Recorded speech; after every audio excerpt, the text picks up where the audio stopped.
Good, good, good. That's better. Skip.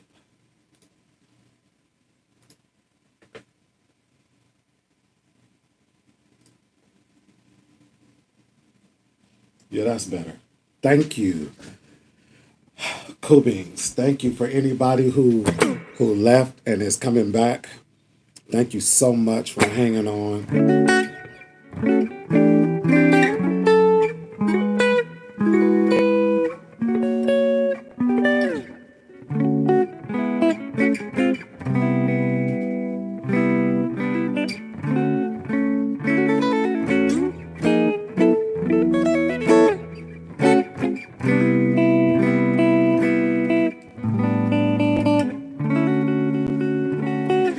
So what's up, everybody? I was doing a lesson with this guy today.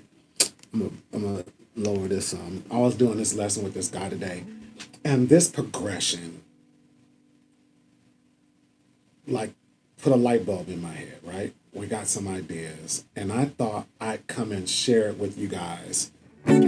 So we were talking about the number system and maneuvering around and that type of thing, and I was thinking about somebody let me know. Can y'all hear my guitar and everything cool? Can y'all hear me? Let me know, please, in the comments if if you guys hear everything all right.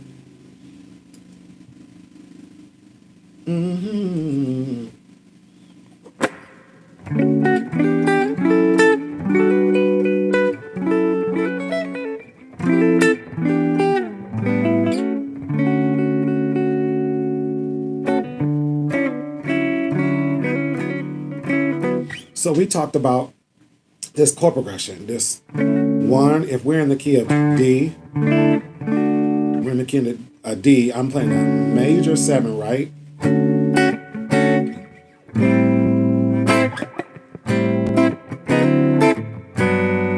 We talked about different ways we can get to that.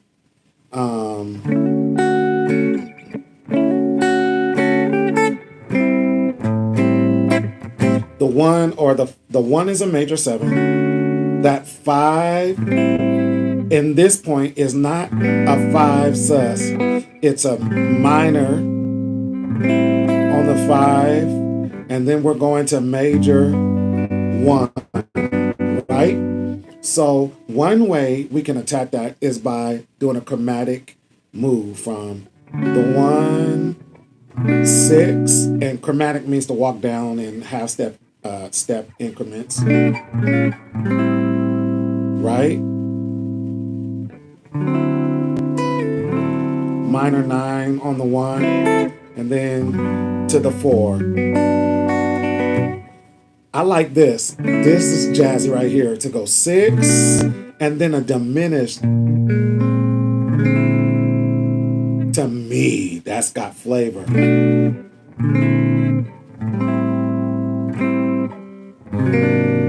And if I'm not mistaken, that's like a diminished chord, rooted on the 6th string. So we got 1. That's real jazzy.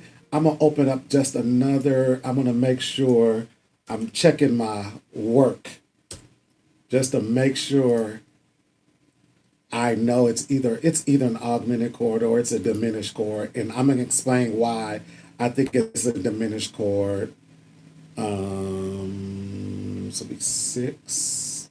Yeah. Take that off. I think that is there. Let's see. Woo.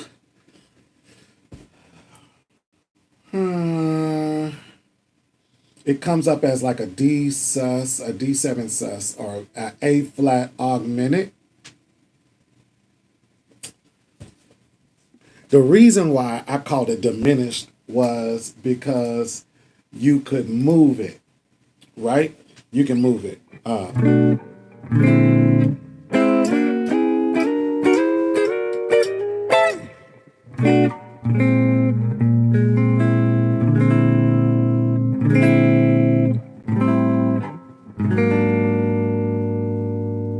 In Luther Vandross, If This World Were Mine, he uses that chord. Let's see.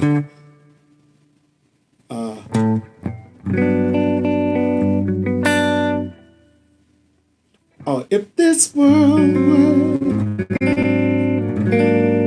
mine. So it's like a flat 5, A flat. Okay. Before you get to the 4 major. So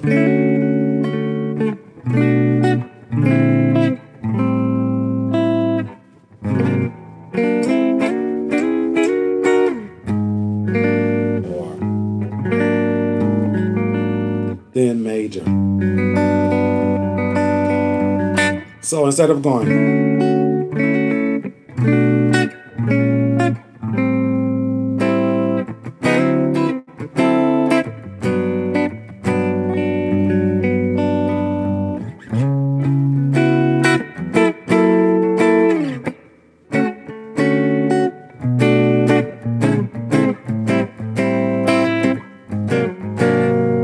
I would go sometimes.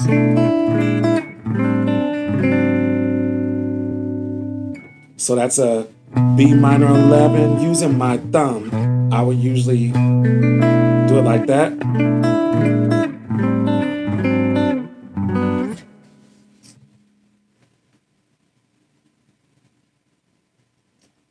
So right now, I am going through my VST.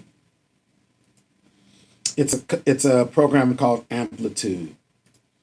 And at this particular juncture, all I'm using is a little reverb on the amp. But I definitely use like some delay. This is like one of my favorite settings.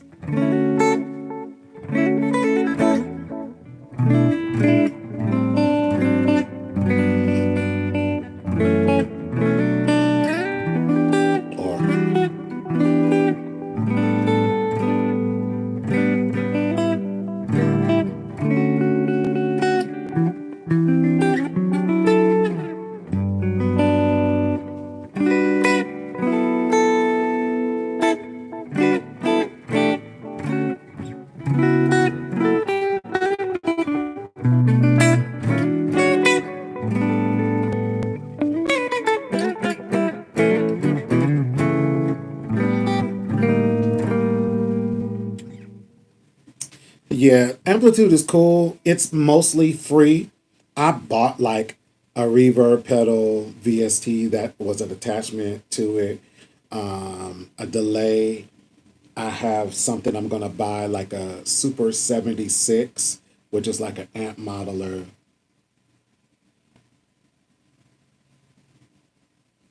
Yeah. Yeah, absolutely.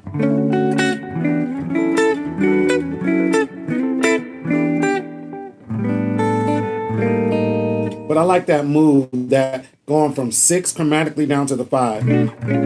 Especially when you play in church, a lot of times they'll call out like the number system. And if you don't know what the number system is, quick overview with every interval of the scale. Especially in a black church setting, they use the numbers to call out the roots. So they'll go, give me the 4. If you're on the 1, then the 4 is so if we're here.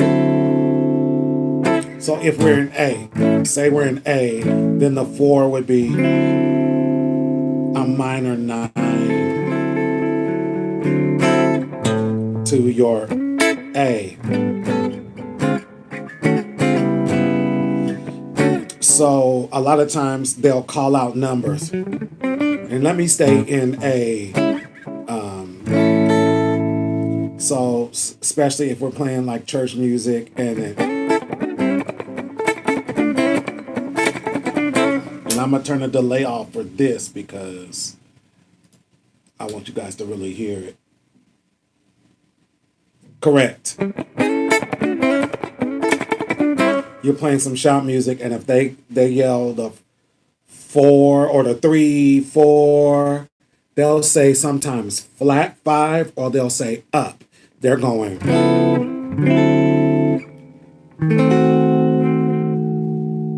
That's the flat 5. And then or.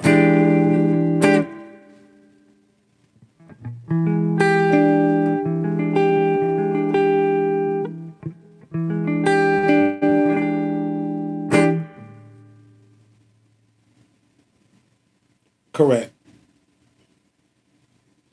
So yeah, it's just generally the notes for the major scale are.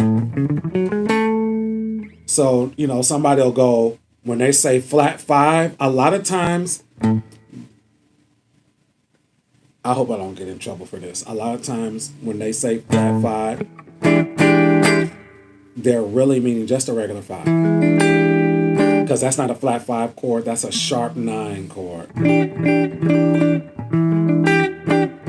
It's a 7 sharp 9. 9 sharp.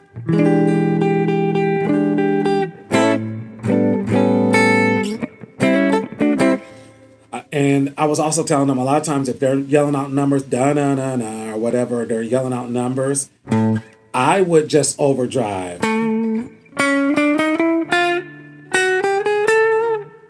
3, 4, up, or flat 5, 5. I would solo through those instead of trying to hit chords.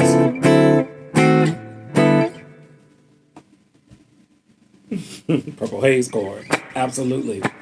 I call it a James Brown chord because he would have a guy on stage going.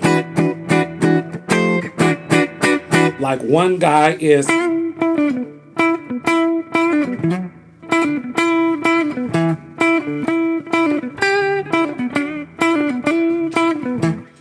While the other guy is going.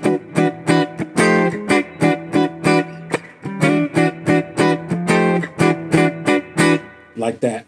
That's why I call it a James Brown chord, because a lot of times I got introduced to it.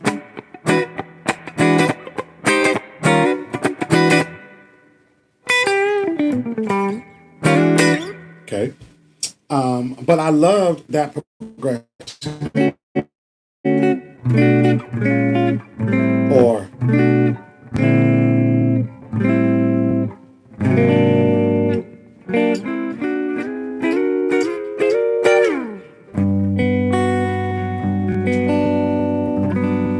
Absolutely.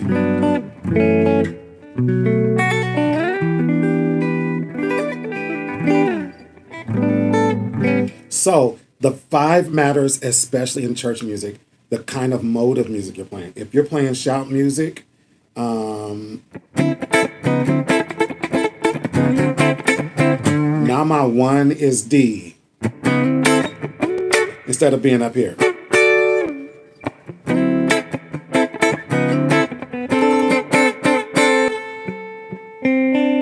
Really bluesy chord.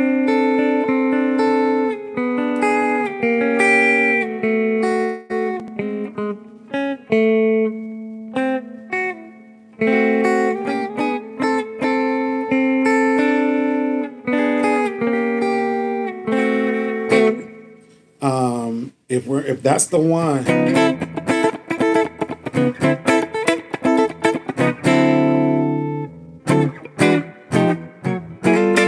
That chord can like hold you through shout music.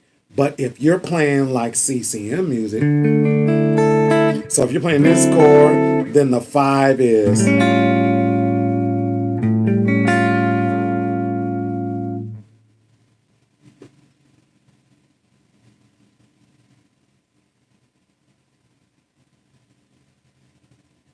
There are. But it depends on the mode. So say like you're backing the preacher. A lot of times you'll hear them calling numbers when you're backing the preacher. And you're backing the preacher and you're in A flat. And he'll go 4. He might say flat 5 or. And then he'll say 5. Right? If they say 6, they mean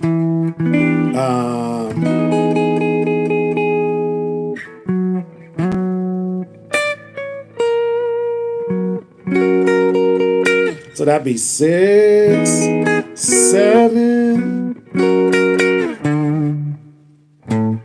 and then back to the 1.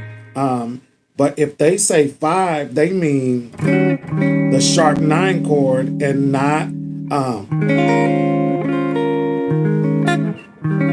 they don't mean that 5. That 5 is for when you're doing CCM music.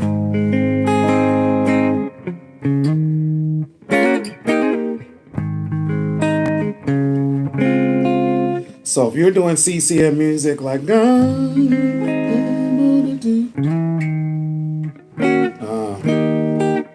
yeah, that's what he said he would do.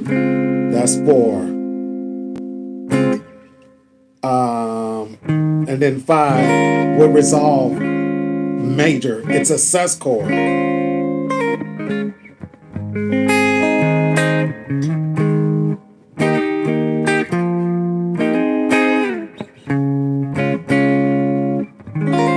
Because it's the mode of the music, not to be. You wouldn't do that. You wouldn't do that 5 on this chord, on this mode.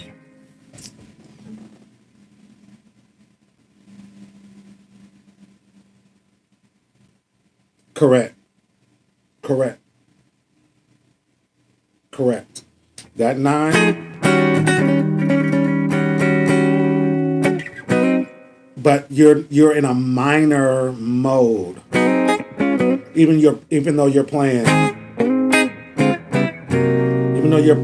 a 1 chord that feels major,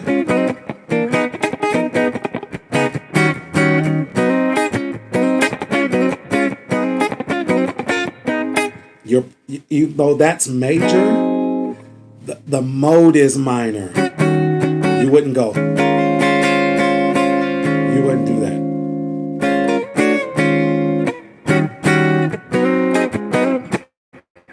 Then 3, 4, or flat 5.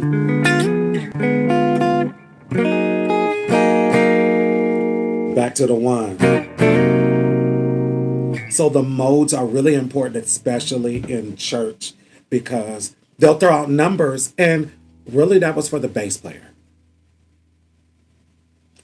It gives a hint to the guitar player where you are, but a lot of times, guitar's for color. Unless you're down south somewhere. I got some students who are down south, and they are the backbone of everything. So they have to play chords all the time.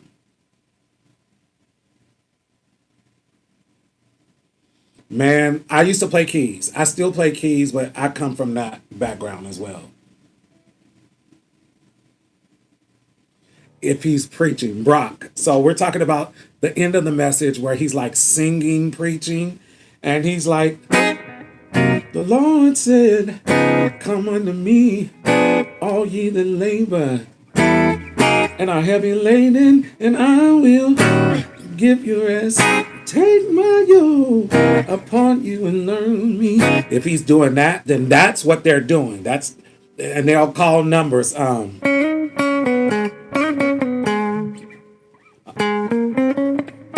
that's 5, 4,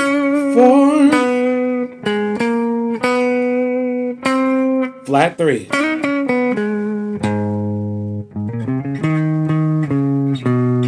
So that's a 5, flat 3, 1.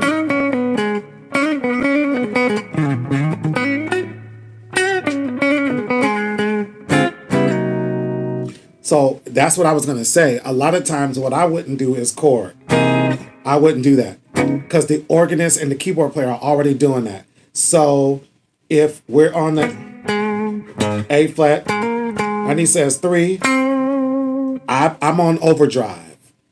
And I'm in my pentatonic mode. Absolutely. I'm on overdrive. 3, 4, up or flat 5, 5, 6, 7, 5, 6, up, 7, 8.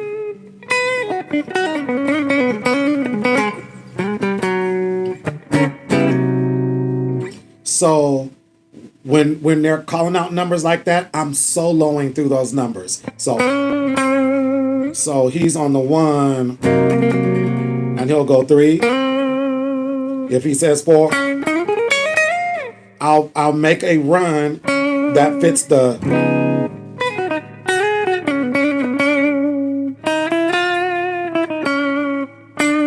And that when he goes to that up or that flat 5, I told you it was diminished.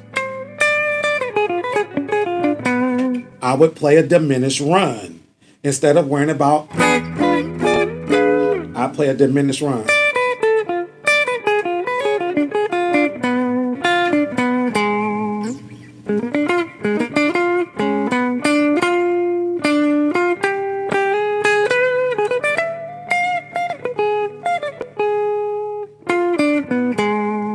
Anything to match that diminished. Oh, Brock, used in the right place, they're great. So he's on the up, 4, 3, 4, up or flat 5, and then 5, which is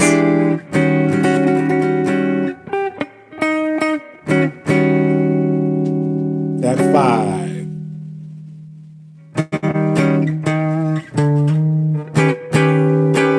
Same chord.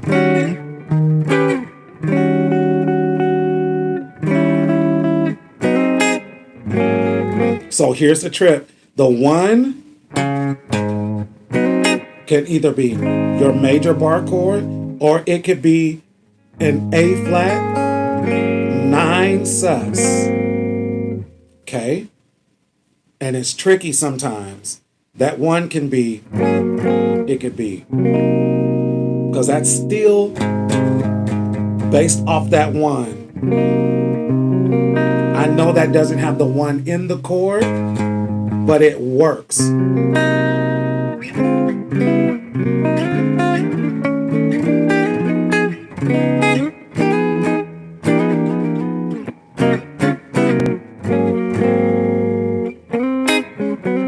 Okay, so you can do that A9 sus and resolve your pointer.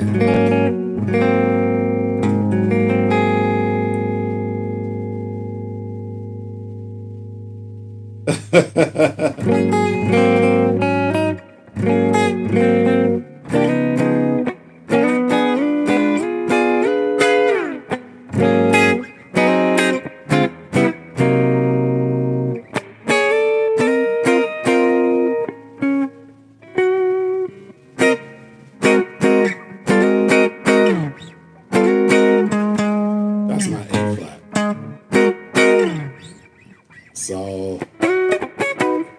So based on just a little trick, I didn't make it up. I'm not the genius. If we're in A flat, sometimes I go to the other A flat. Based off this 9 minor, there's a chord that's real bluesy, but I use it.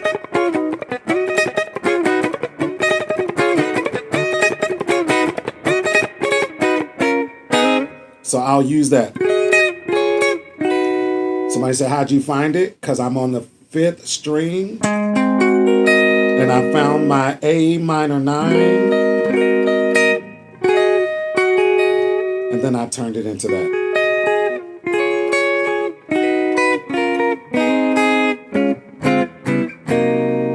So when you get tired of going,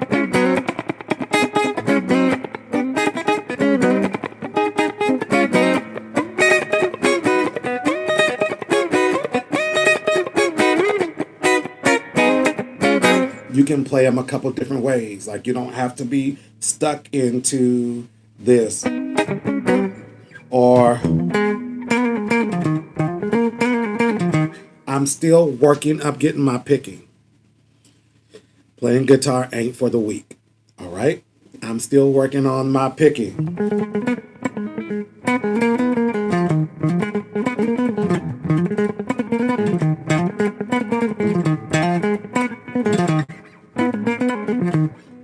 Slow is steady and steady is fast.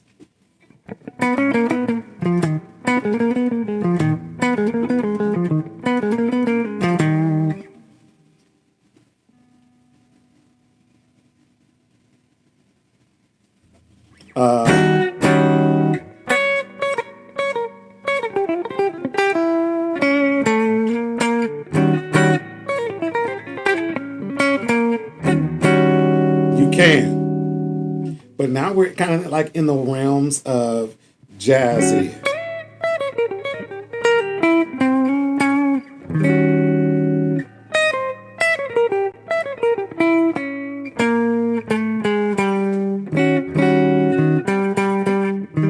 It's in there, it's in the chord.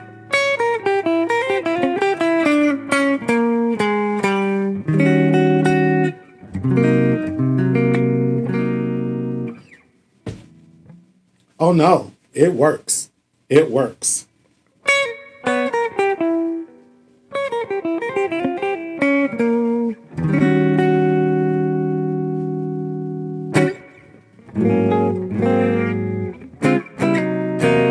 It works. Thank you guys for the questions. Woo. So let me show you another progression I really, really love.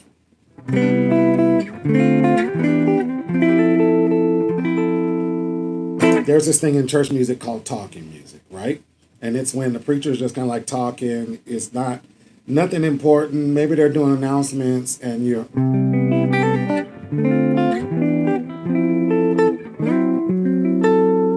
I'll do something like...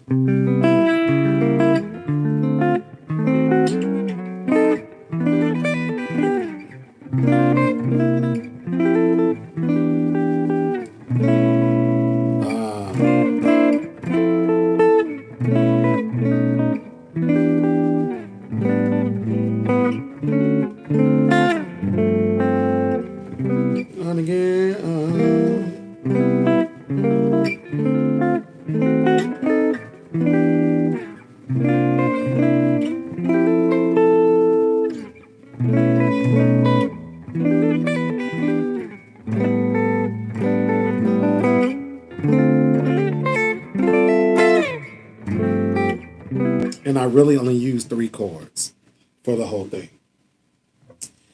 So major 7, diminished 7, minor 7, diminished 7, minor 7. I'm going 1, 2, 3, 4. Okay? 1, 2, 3, 9 sus.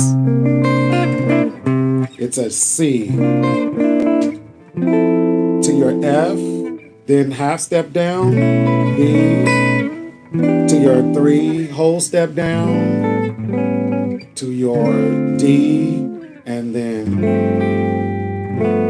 to your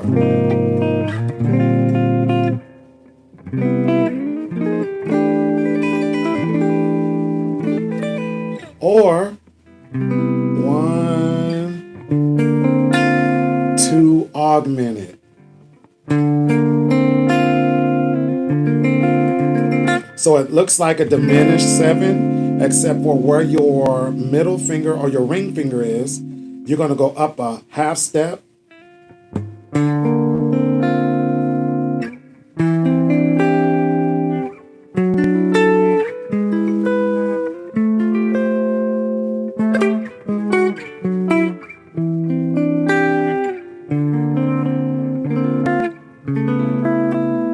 Ooh, I love the sound of that chord.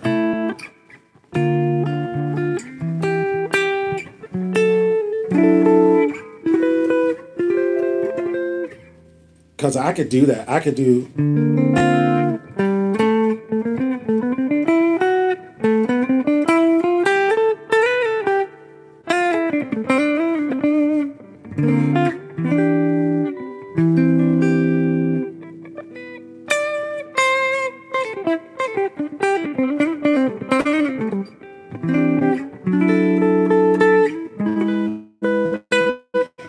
that's all coming from 1, 2. Let me see what the name of this chord is. There.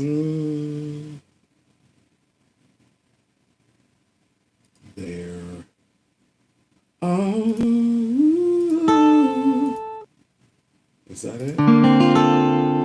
So it says it's a D minor 7 sharp 13. Look at my jazz pickup. A D minor 7 sharp 13.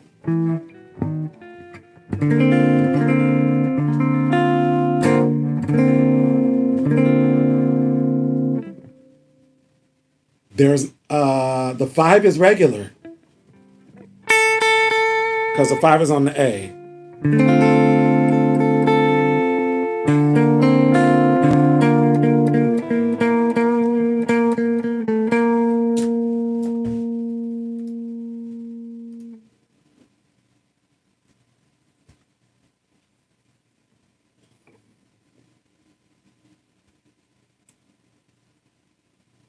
What is Through the Fire?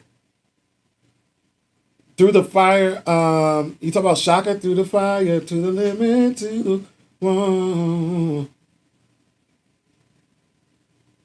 So we got 1, sharp 13, and that moves in whole steps.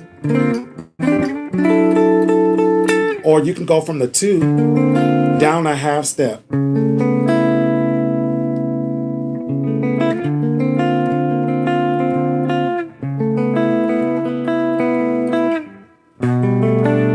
So you can kind of use that like that. I love that chord.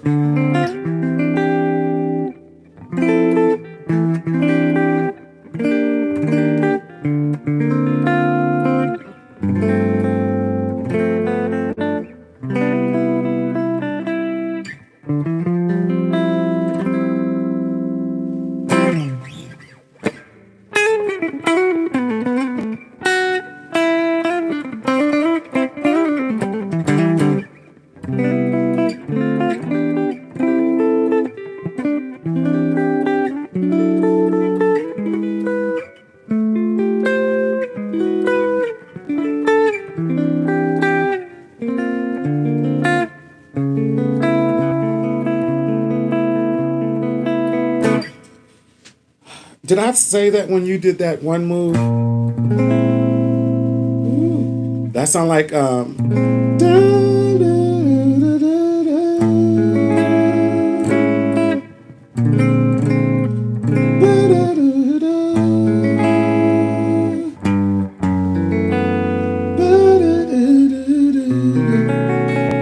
like that chord.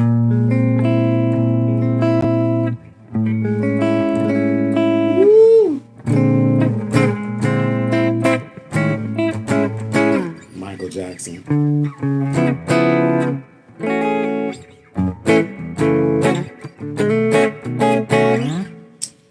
Ooh, I love that chord. But that chord there,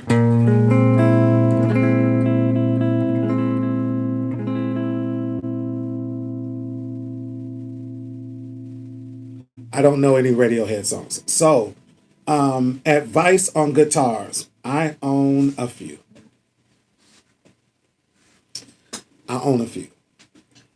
PRS, I had a Gretsch, the Streamliner. I'm in a smooth jazz.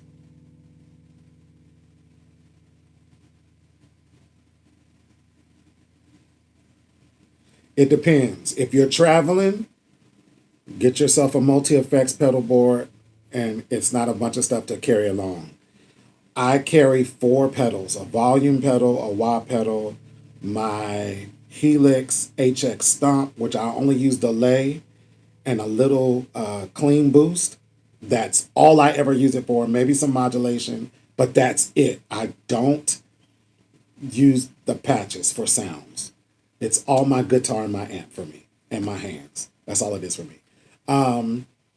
But back to the guitar. Go to your local guitar store and play what feels good in your hands. It don't matter what brand. It don't matter how expensive. I don't care what you buy. Whatever you buy has got to feel good in your hands. If it don't feel good in your hands, it's not your guitar, period. I don't care if that guitar was $50,000. If it doesn't feel good in your hands, if the neck is too big, Epiphones can be really, really bulky. Epiphones and Gibsons, the necks can be really, really, really bulky. And the frets really big. If it doesn't feel good in your hands, it's not your guitar. I have a Fulltone OCD. I used to have one of the greatest guitar pedals, overdrive pedals I ever owned. One of the greatest I ever owned. In a shootout, this is called the Archbishop. It's made by a company called Oddfellow. It's called the Bishop. You talking about an incredible overdrive, creamy, very much like a Dumbo. In a shootout of Dumbo-like pedals, this is number 2, besides the Klein.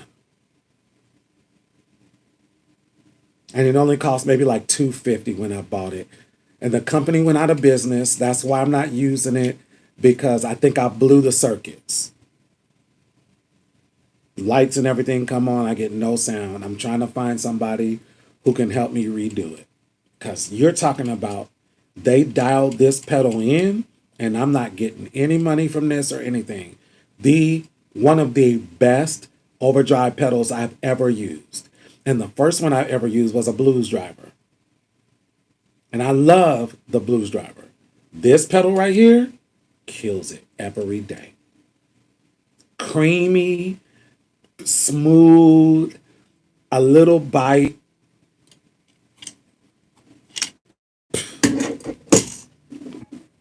Again,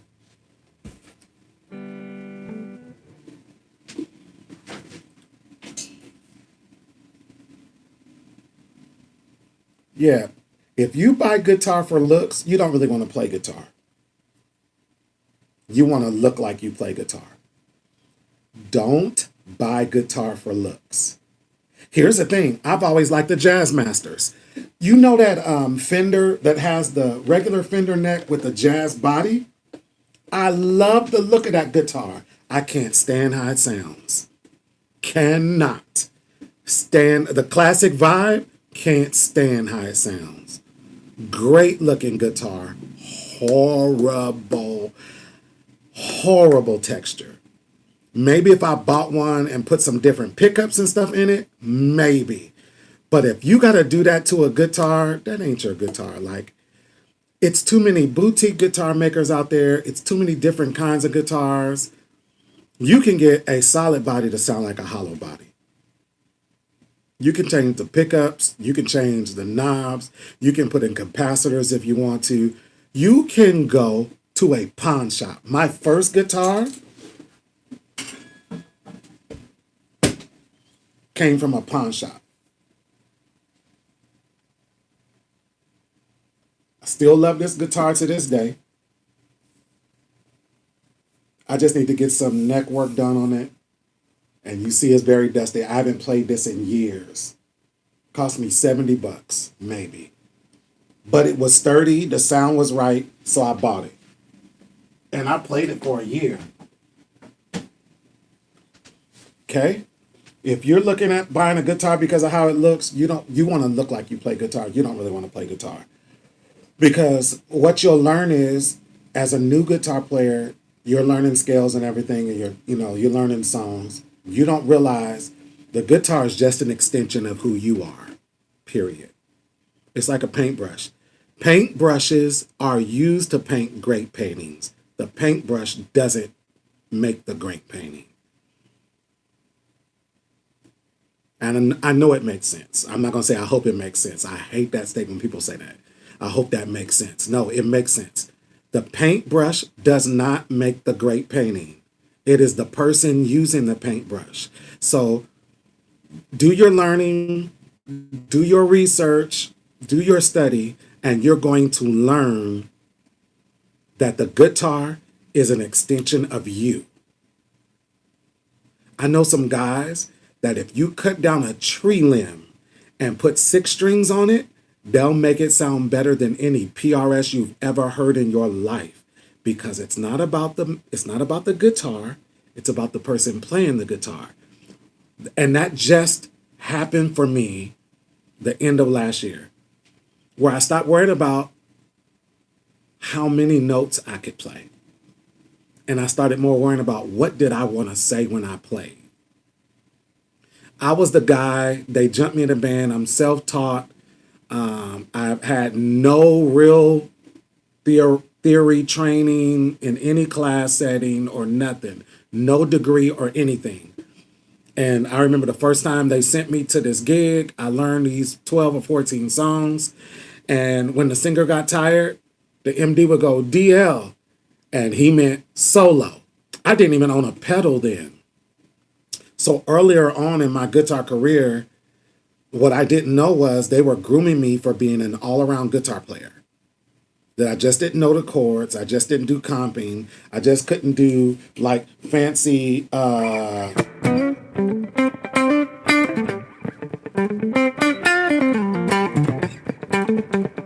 not just that, but also soloing, right? And I was trying to do everything I could until I realized, what did I want to say? I would do all this shredding, and it was probably horrible notes and some good notes in there and maybe some great notes, and I'd get through my solo and it'd be crickets. And if you're a guitar player or you're a musician and you play on the road or you play in a band, you know what it sounds like, you know what it feels like to have put your heart and soul into something and they don't even clap after you solo. And then I just realized maybe I'm using those times in the wrong way. Maybe I should be having more of a conversation. Contrary to popular belief, this is one of the best solos Jubu ever did.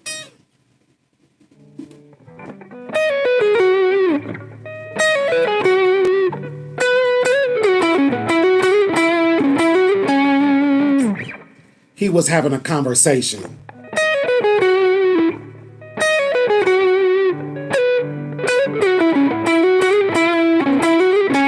That's his solo on Golden Time of Day. If you haven't, I'm not your teacher, but this is a lesson for you. Go back, look up Jubu Smith, Golden Time of Day solo. Now, it's a few different versions, but the one where he's wearing all white, playing his brown guitar that I think he had made over in Russia or something like that, he had honed in his solo, because he had been playing it for 20 years. But a few years ago, maybe 5-8 years ago, he realized it wasn't about a bunch of notes. It was about having a conversation and picking what to play. And he started repeating notes.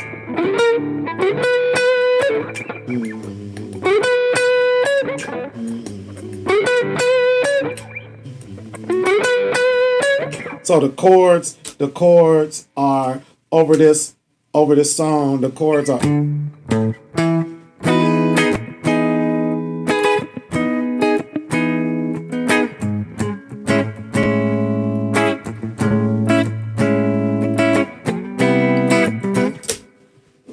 Y'all made me do it. Y'all made me do it. Y'all made me do it. Hold tight. Ooh, yeah. Y'all made me do it. Just remember that. Y'all made me do it.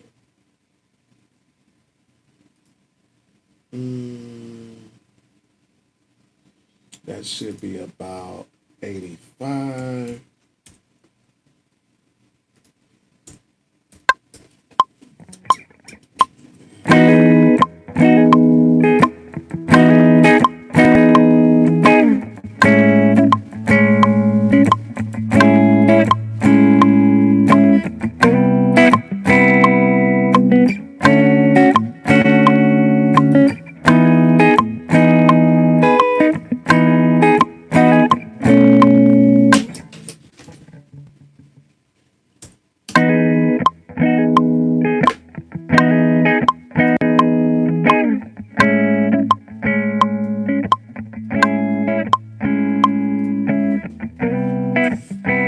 It's golden time of day, right? Hey.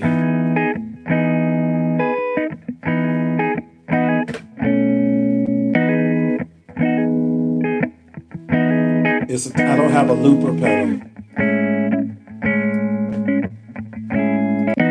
Hold on just a second.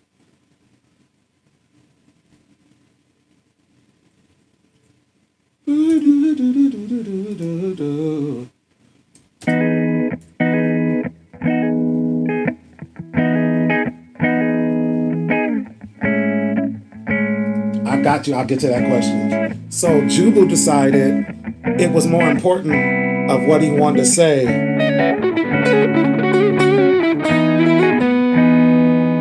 You can play a bunch of stuff you want to, or you can say something tasty.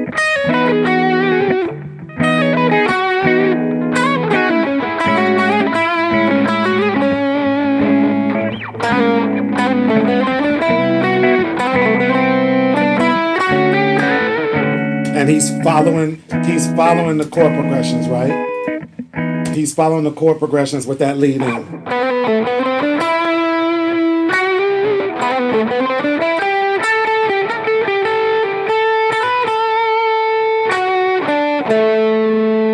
With an arpeggio at the end. So he's in like a pentatonic mode. If you just lower that first note, half step.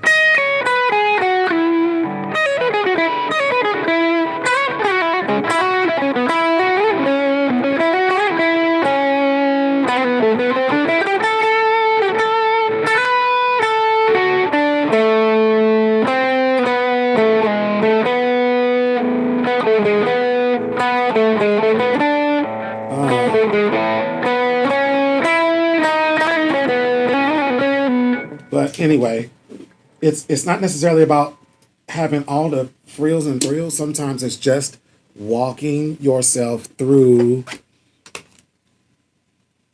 the right notes.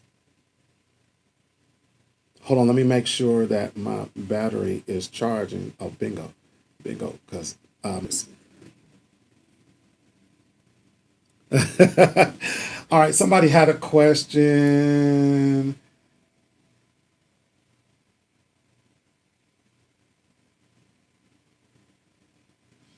That would be scales. Scales for serious, like learning your scales. I would say modes. I would say going into modes, but modes are touchy. To play guitar and to learn at a quick pace, you got to be disciplined, because you can watch YouTube all day. Everybody has their own rules. Marty Swartz, Jen Larson, everybody has their take on what to do. And so you got to be careful, because it's a lot of stuff out there. And I say this with all brevity. The caveat is some people are very wrong. Some people are very wrong.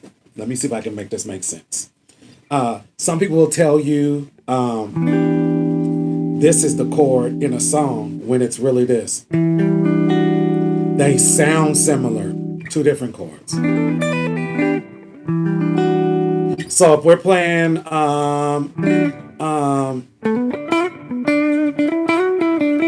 That's the Time, I Feel Like Making Love. If somebody starts off like that,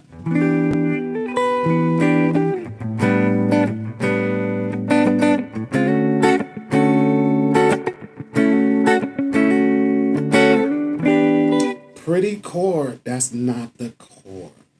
That's not the chord. That's the chord.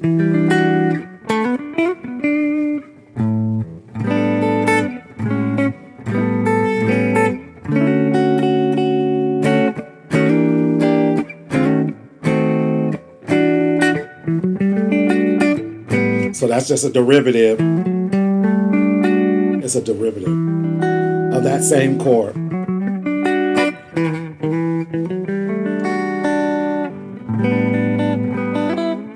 So you can get caught up practicing the wrong stuff. And there is nothing worse There is nothing worse than learning the wrong thing and having to unlearn it. Nothing worse.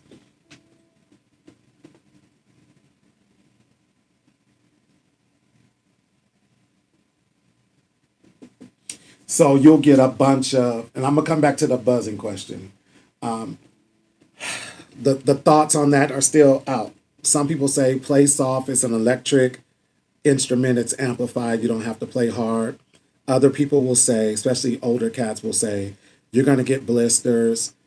What some people don't say is these strings give off splinters. So you're going to get what you feel like steel splinters sometimes.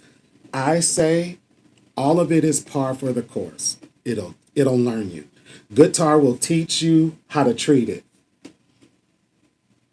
If you play really, really hard, you're going to get calluses.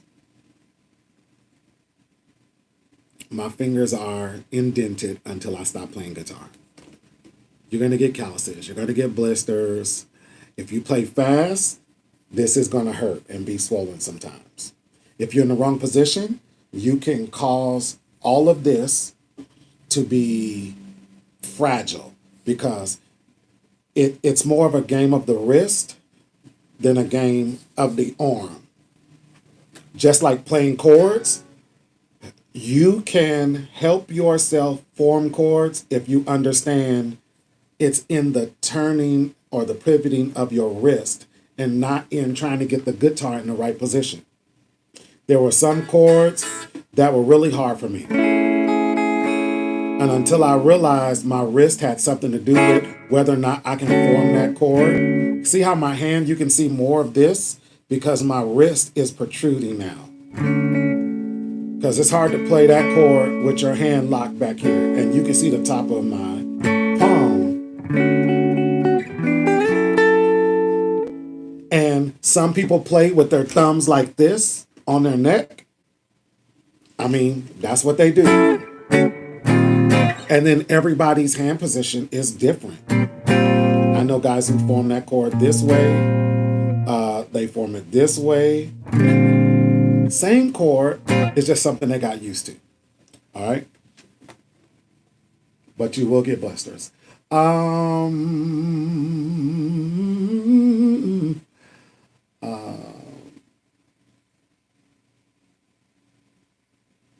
So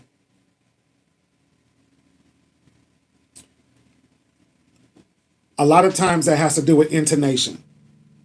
Or you're not holding your strings good enough for them not to buzz. But if you get a lot of buzzing here, or especially up here after you hold a chord. I wish I had an example, but most of my guitars are set up pretty good. It's intonation. And I did my own intonation on my instrument. I got to redo it because I've played this guitar so long and so much. If the strings are too high, it makes it terrible to play. If the strings are too low, you can get a lot of fret buzz from your strings hitting the other frets after you fretted a note.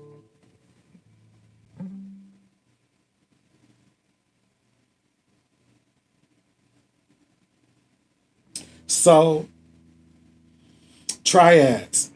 We're talking about 3 strings, 3 notes. Now, here is my theory.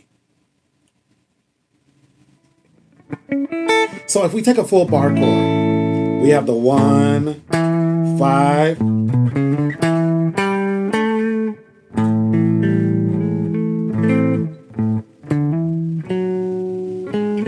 1, the 3, so 1, 3, and the 5. So if you regulate that to a triad, the first note, for me, the first note always tells me what the chord is going to be.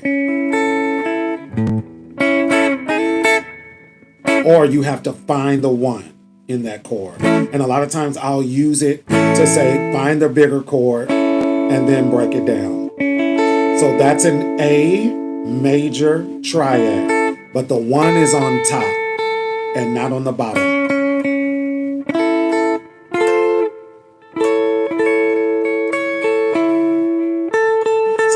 one is in the middle. Now the one is on the bottom. So, and it's a rearranging of notes. First it's 3, 5, 1, then it's 5, 1, 3, then it is 1, 3, 5. So it is a rearranging of those notes.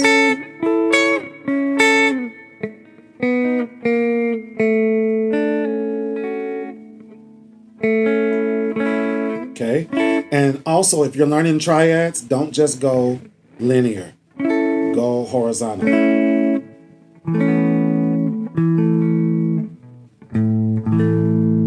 That will make more sense later on. Because you'll listen to some music, and sometimes them dudes are only doing this.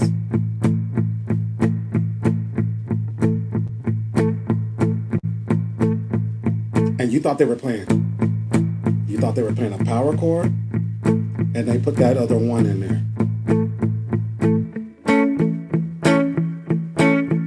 And all I'm playing is 3 notes. Okay, so don't just learn your triads. Learn them this way.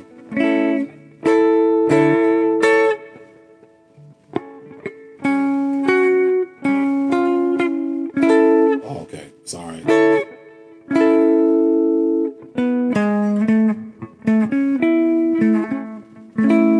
And I haven't studied like I should, but I'd be so busy playing, man. Sorry. I've been playing a little bit more than 5 years, and that's all. A little bit more than 5 years. And in my first year playing I started right before the pandemic. A couple months before the pandemic. And as soon as I could do this, my friends jumped me in a band. As soon as I could do this. How about this?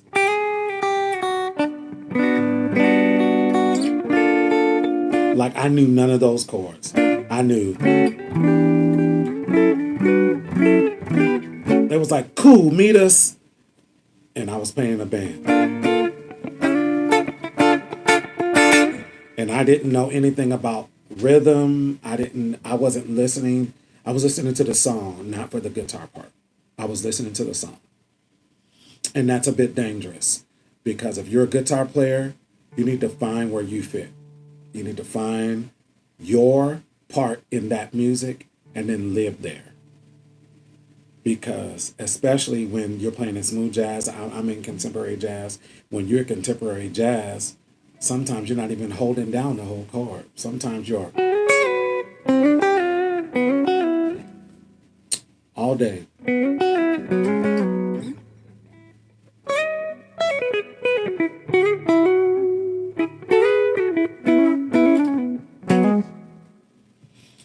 So listen for the guitar. Listen for the guitar parts because that's going to help you along the way.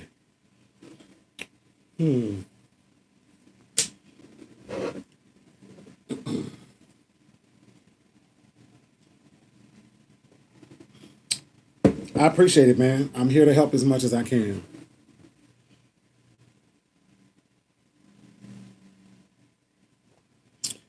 It just depends on the music. So I would always say refer to the original music first, unless it's yours. If it's your music, then you get to dictate what your parts are.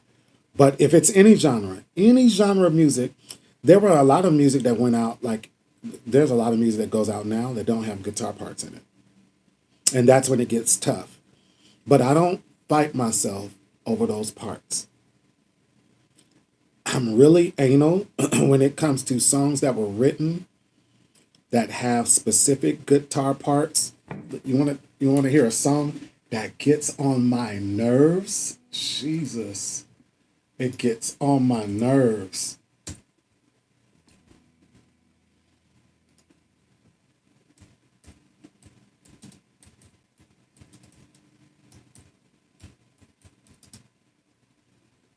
This Shalimar song, make this a night to remember. I'm going to play just a little bit. And I want you to hear the guitar. That's what I want you to hear. Don't get caught up in the singing. Hear the guitar.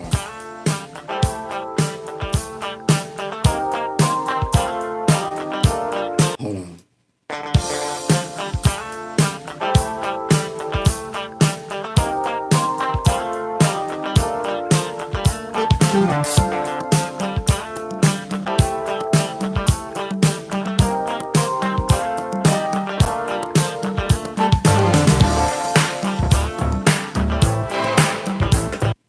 He's doing that the whole song.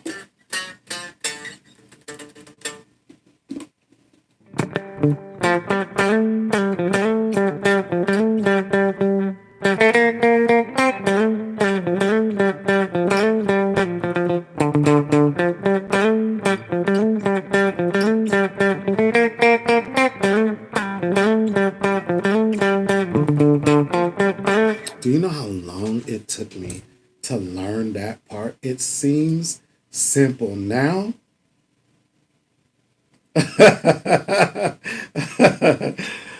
Hey, bro, that's what I'm here for. That's what I'm here for.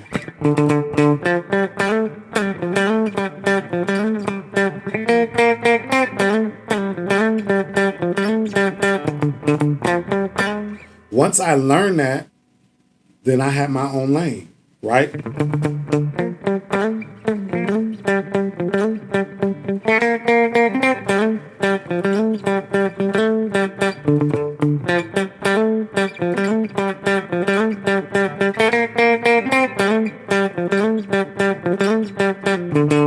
Hey, put in a song that you're playing. Floyd, put in a song that you're playing tomorrow.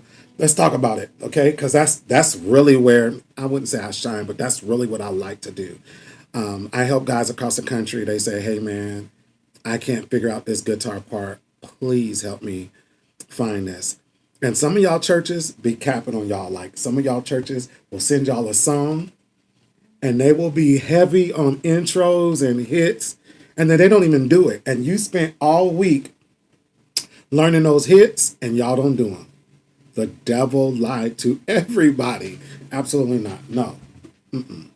And that's when I learned the simple stuff, and then I'm going about my business. Also, let me say that especially when you're talking about R&B music, sometimes church music, modern day church music now, a lot of times it was a guitar pass and that was it. Nowadays, it is 2 and 3 guitar parts. So you're not going to play every part simultaneously. Sometimes learn all the parts, pick where you want to play what you're going to play. That's actually a guitar part in the song. Because that's important. But learning the record is imperative to guitar playing. Because especially when you get to the point of playing on the road, artists know what their guitar player did on their song.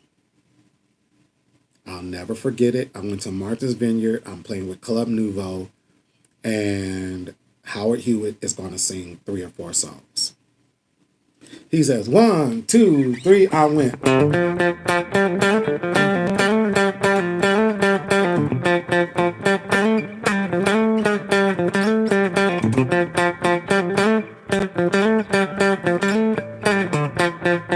He said, hold on. What did you just do? I was like, okay, 1, 2, 3.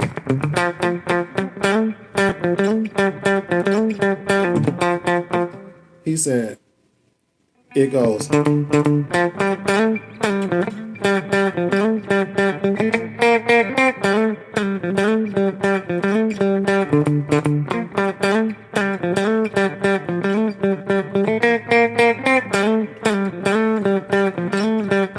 I had to go back because I was listening to the song and not listening to the guitar. That'll get you in trouble every time. It will get you in trouble every time.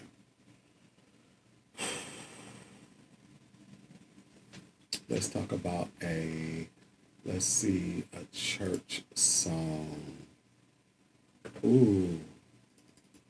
let's do.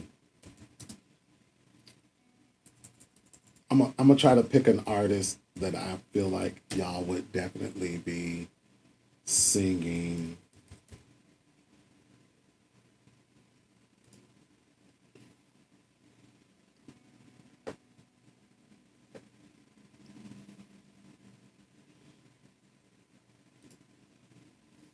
That's why your ears.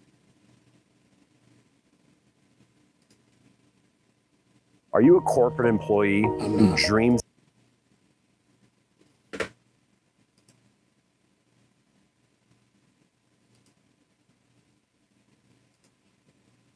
Here's some.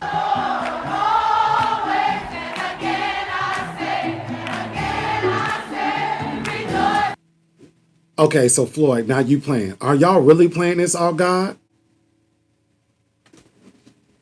What?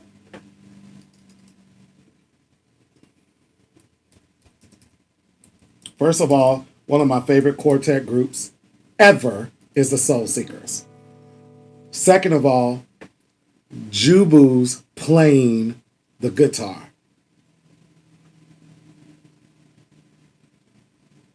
That's the second problem. That's Jubu on guitar.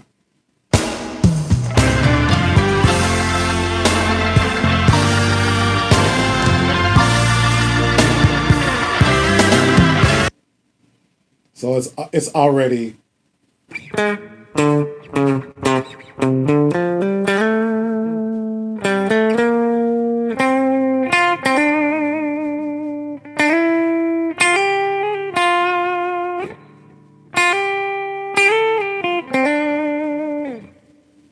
That's the first.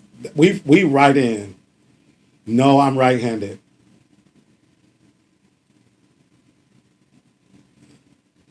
I'll do Jonathan Nelson next. But that's the first thing. So now we understand we're in the key of F.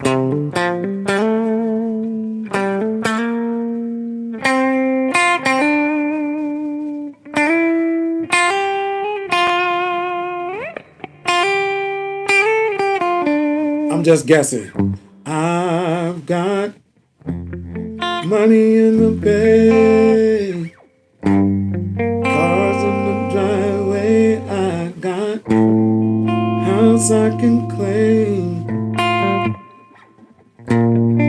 Let me see. I told you we're gonna go through the record. Sorry.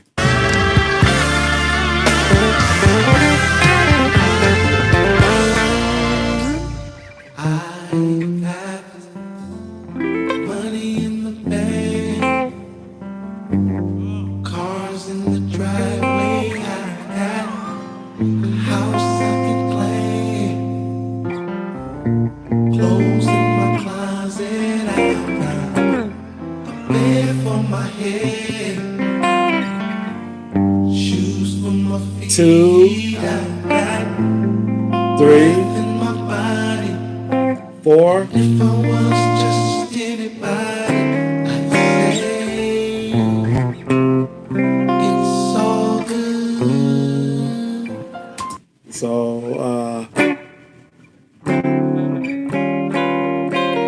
So he's doing 1 minor 2. Closing the driveway, I got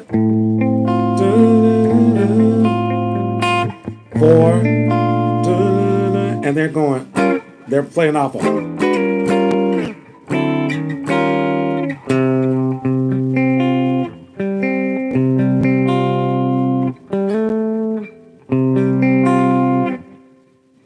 It's a play on a chord.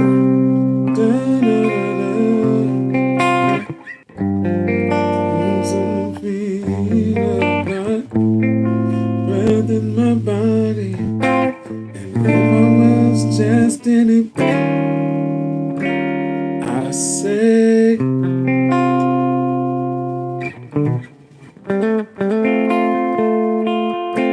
it's all good.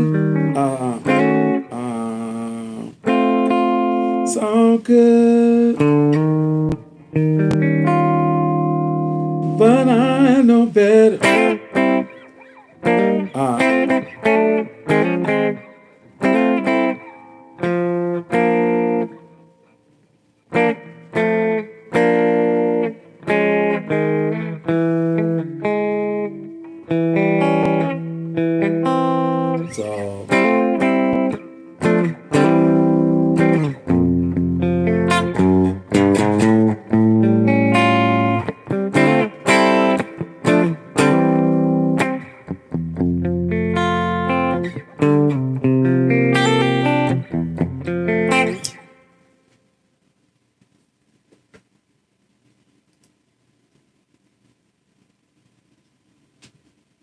So So hopefully we're getting them so far. So 1, we're in the key of F, then 2, 3. So it's like an augmented. Let me make sure I'm giving you the right chord. 5.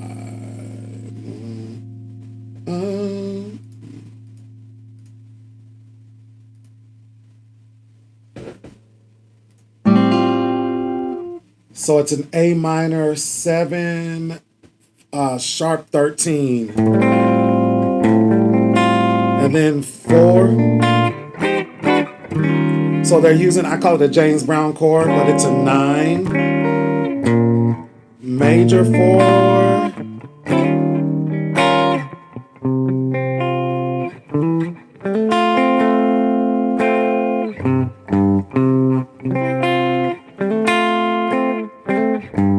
so it's a form of an F or the 1. I'm gonna play along with it, okay? And if I find something like way off, we'll.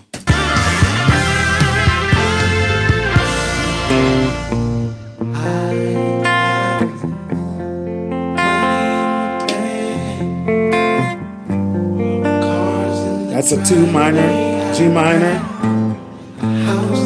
the 3, 4.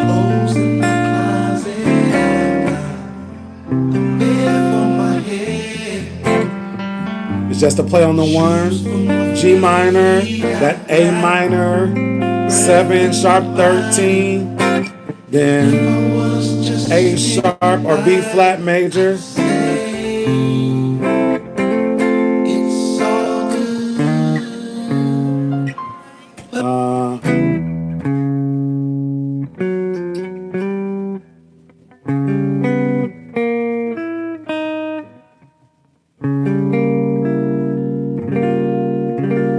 That's too difficult.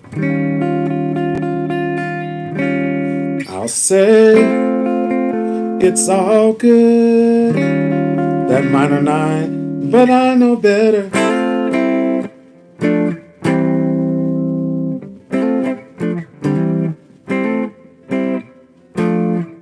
That's where those triads come in.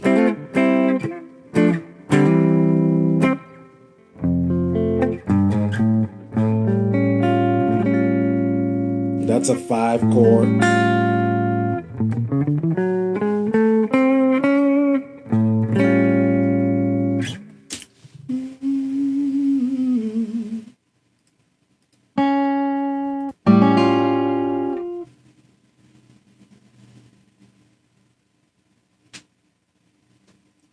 We're going to call that an A7.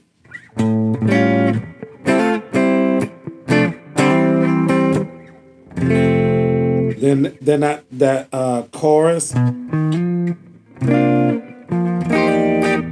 It's all gone.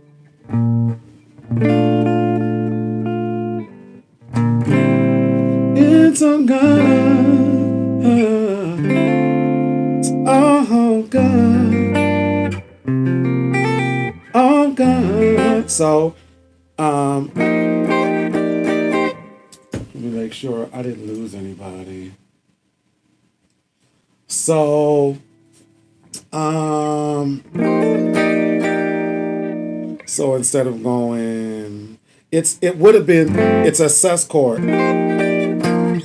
It's a sus, an F sus. And that's how you resolve that. It's the same thing as going. So if I were to play it here, it'd be, but it's all gone. That's B flat major 7, and then so you're gonna take that major 7, still be on that B, but it's like a B flat over a C. Woo! Sorry. To an A minor. So there, it's a turn of like 2 5s.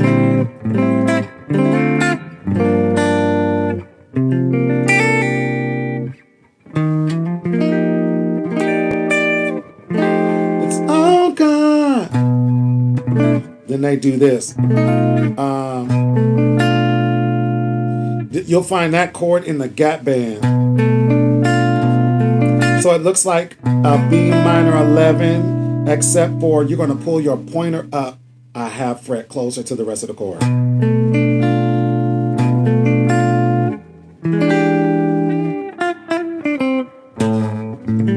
Oh, sorry. So good. That's a D flat major 7. If I was just anybody, I say. If it's not good enough, send me a DM. I'll send you a video. Okay. Okay.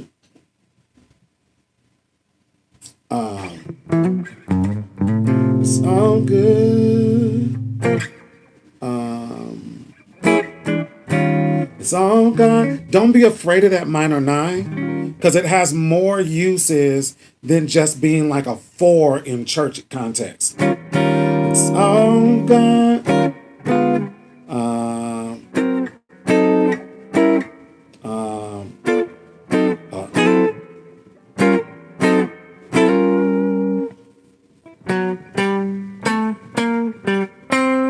Have you ever heard a bass player go? The guitar player will go.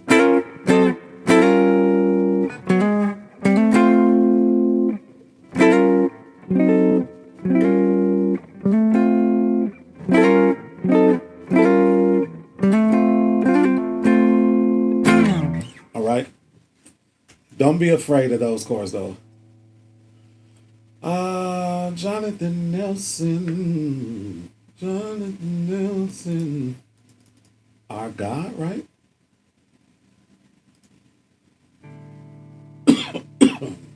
I like this song.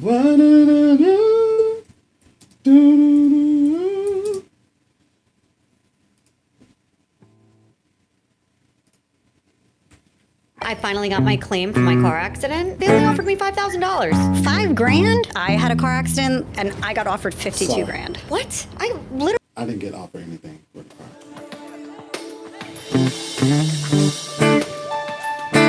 Come on, y'all. Let's give God our worship tonight. Come on, put your hands on it. So, first thing the guitar player does. So they're playing.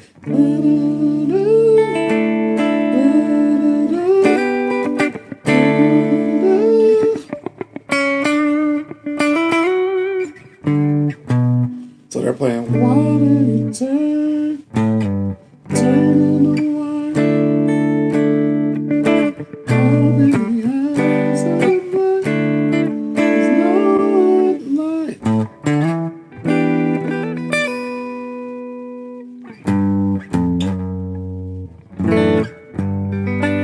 Unlike you. So a dominant. Okay. Ooh.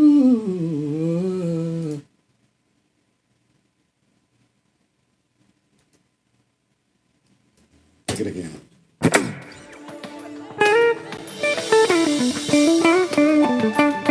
Come on, y'all. Let's give God our worship tonight. Come on, put your hands on it. What are you turning?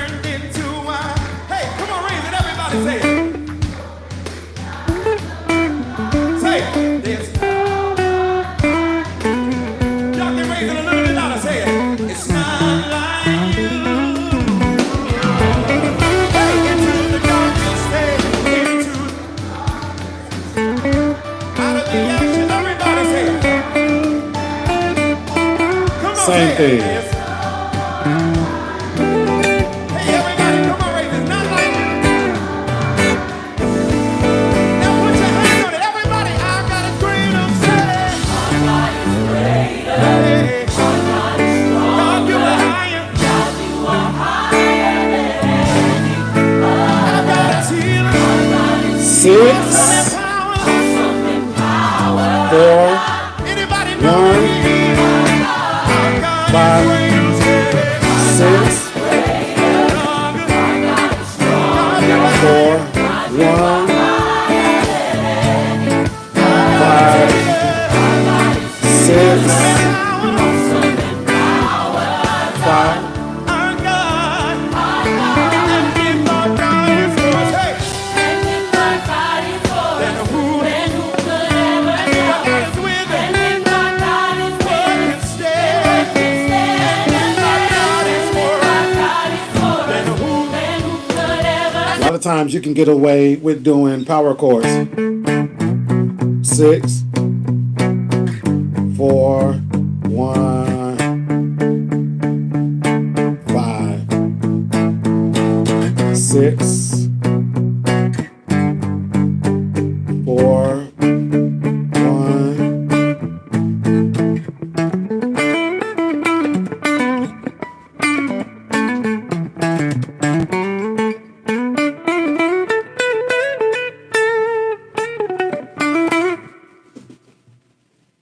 That's a pretty fun song.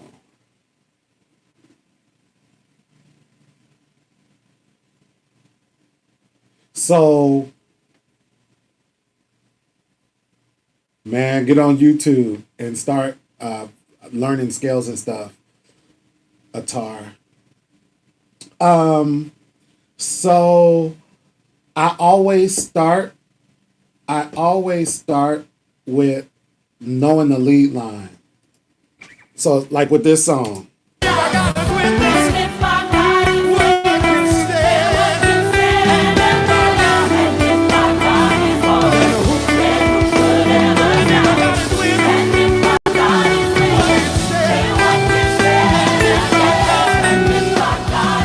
If you put overdrive on it,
but my idea for a lot of the soloing was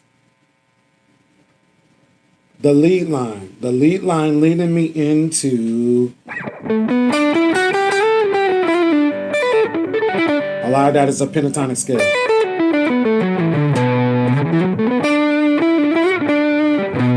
So that pentatonic scale, while the song is in D, there's a pentatonic scale that fits, and that's the B. If you want to do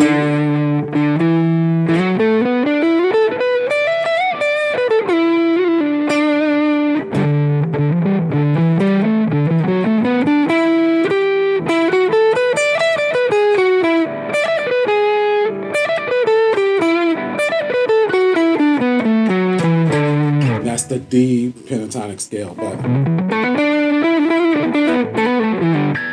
but that's the B position.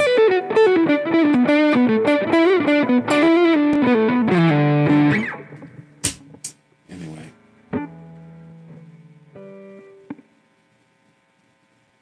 So that takes some practice. Getting to know your instrument. A clue I give to my students is you can never watch your picking hand. The strings are always 6 through 1. Always. They never change. 6, 5, 4, 3, 2, 1. They never change. What changes is what you're going to be doing on the fretboard. So you can watch this hand all day. Watching this hand, you got to memorize in your mind. See it in your eye, in your mind. 6, 3 or 4, 3, 2, 1, 3, 4, 5, 3. Like, you got to know these strings are always 6 up here, 1 down here. 6, 1, 6, 2, 4. You got to know where those strings are. If you get used to trying to watch this hand and this hand, the songs are going by too fast. You're gonna get locked out. Like, the song is gone. But first start with scales.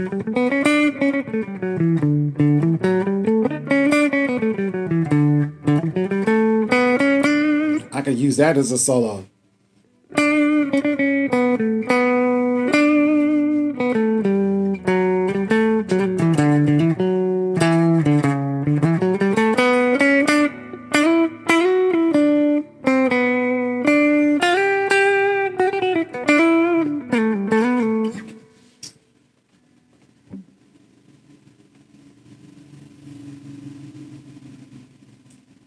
Inbox me a tar. I'll be happy, man, to do some videos for you. Inbox me. My email address, let me put it in the chat. If anybody wants some like private lessons,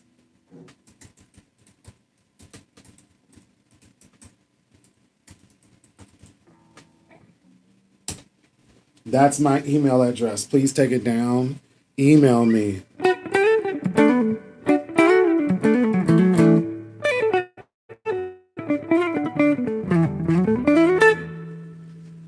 Are you trying to say a 7 flat?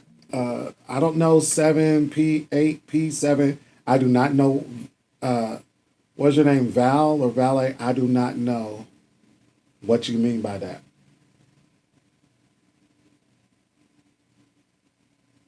Floyd, what do you mean I do? You know how to play the 7P, 8P7?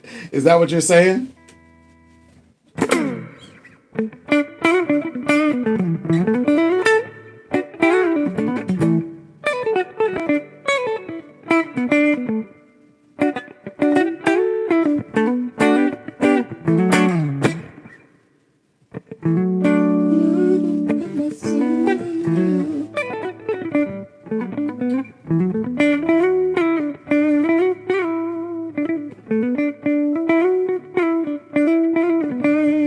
Floyd, inbox me, man. Inbox me.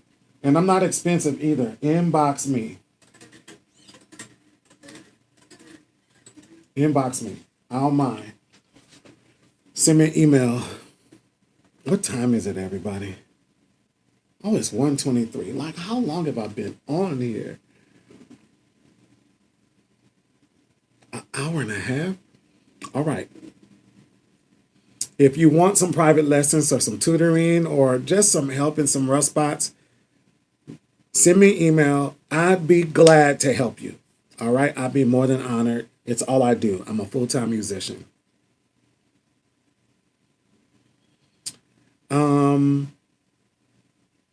Nothing with a Mitchell. Mitchell is a pretty economic brand. Mitchell. That's what that is. That was my first guitar I ever bought. Was that Mitchell. Cost me $100. And it was pretty good. But like I said, even with acoustic guitars, go play them. Because what you're going to be mad at is, it used to be, it's not so much anymore. You buy a cheap guitar and then you realize playing a more expensive guitar, they're built so much better. But it's not like that anymore.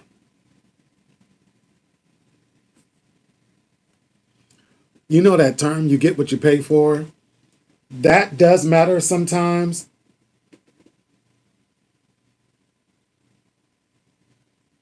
Is that stridum? Is that a pedal? Is that a pedal? Do you mean like Strymon? Is that a pedal? But go find a Mitchell and play a few of them. Compare them. Because when you play a Taylor, it's way different. Especially concert size. Got you. It just depends on how it plays in your hands, man. If it plays good, play the hell out of it. But Mitchells are pretty good. And I always intended to record, so it's not just a regular acoustic. It's a Brock. It's a pretty decent guitar. I've done some records on that guitar. Like I said, because I had planned to record, I bought a guitar that had a battery in it, a EQ, something that I could actually plug up into a DAW and record with. It's a really decent guitar. Another cheat sheet. Ooh, this is gonna be terrible. Go down to your luthier. If you get like a Mitchell and the action's too high, go down to your Guitar Center. Tell them file the nut down some. Tell them take the bridge and file it down some.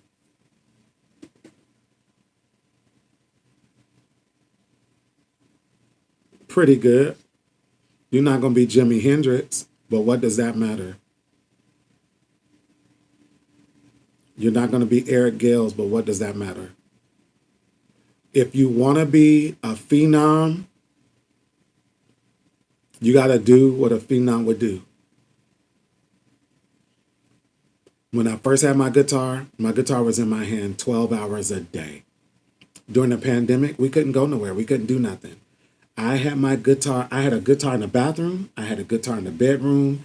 I had a guitar by the couch. It was nowhere I went in my house that I did not have a guitar. If you want to get good fast, there are certain principles that you need to lock down. First principle is slow is steady and steady is fast.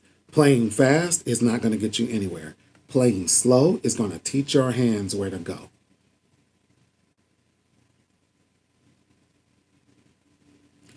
Brock, I wish somebody would say it loud for the people in the back.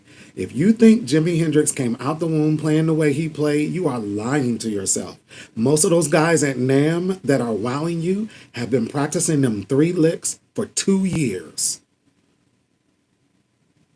I really hope y'all heard what I said. Most of those guys at NAMM who you're at the booth marveling over, he plays that one song like he know it because he does. He's been playing that song, or she's been playing that song for 2 years straight without fail. They don't eat lunch. They don't have a job. They don't got kids to feed. They are on their guitar. If you have any of those things, a family, a wife, a job, a grandmother to take care of, all that impedes the process of how quick you're going to advance. So when you look at somebody like Justin Schultz, who his father gave him jazz lessons, his dad's a great guitar player, and then he also had a private tutor, of course he's good. Of course he can play, because he has all the stuff you don't have. He has a tutor, he has his father, he's got a sounding board, he don't work a job. And learning licks don't matter if you don't know how to apply them. Slow is steady and steady is fast. If you can play it slow, you can play it fast. You just have to work up the speed. If you can play it fast, but you can't slow it down, you can't play it. I'm on for another 5 minutes. If you can play it fast, but you can't slow it down when you play it, you can't play it. Your hand doesn't know it. Your mind doesn't know it. So the roadmap is slow is steady, steady is fast. Learn your scales, learn your intervals. Start with triads. You don't have to start with bar chords. Start with triads. Learn them in all. Learn shapes. I teach shapes to my students because shapes will get you everywhere. When you can't theoretically name the chord, you may know the shape. That's why the cage system was so important, because the cage system put into play shapes. That if you play certain shapes in any key, you can get it.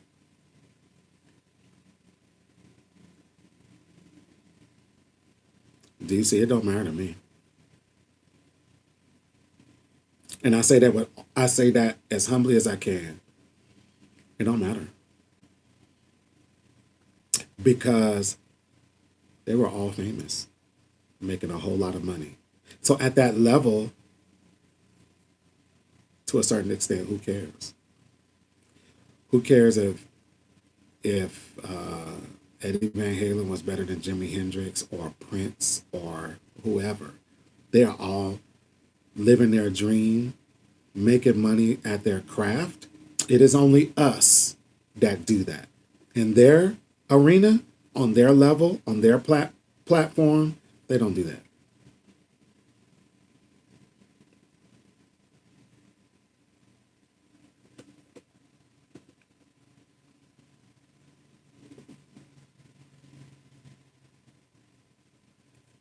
Brock is telling the truth. When you learn theory, you get what a lot of black guitarists don't have, and that is the knowledge.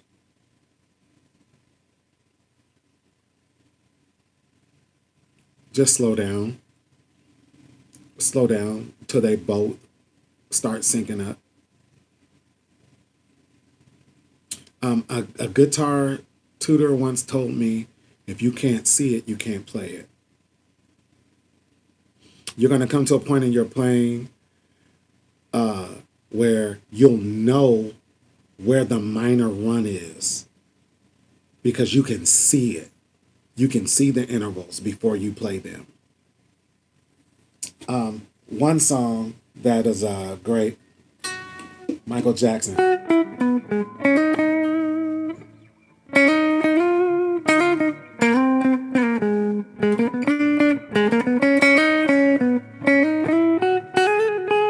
He mixes major runs and minor runs in the same song.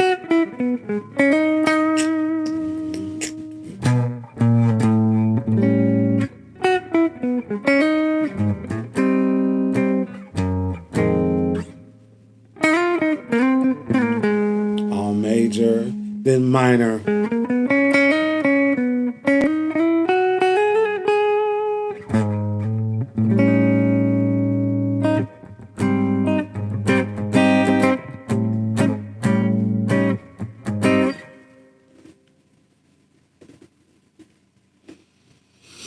I don't know what version that is. But like I said, unless it feels good in your hand, it's not the guitar for you. Right. Unless it's a lot of great guitarists out there that you may not necessarily know. Paul Jackson Jr. is one of the greatest guitar players ever to live. And you know why? Because you can't tell it's him on a record. You know who's also a great guitar player? It's not Pat Metheny. Who did the overdubs for George Benson? That's a trip. Until you take the deep dive into this world, George would only do one recording, one pass. And if he messed up a note, he didn't correct it. Somebody else came in the studio and corrected it. And you couldn't tell. You couldn't tell it wasn't George. You couldn't tell. Paul Jackson Jr. is on everybody. Lady Gaga, Michael Jackson, he's on white, black, all in between, disco, go-go. His laundry list of credits is incredible because he can blend into anything, everywhere, all the time. To me, that's great. Soloing and riffing, anybody can learn that. But can you learn to be what the music needs? Can you learn to be what the artist requires? So the record's not about you. Like there's some players, as soon as they play, you go, oh, John Mayer, know who that is. Because their style supersedes the music. Whereas Paul Jackson Jr., Larry Carlton, never mind, guys. I said I was going to be here 5 more minutes. Y'all got me on here a whole.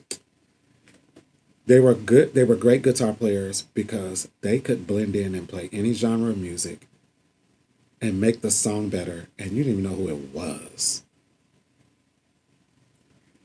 I'll be back again. I'll come back next weekend. All right. If you guys got any questions, I put my email in the chat. Go back, find my email, DM me. If you want lessons, I do private lessons as well.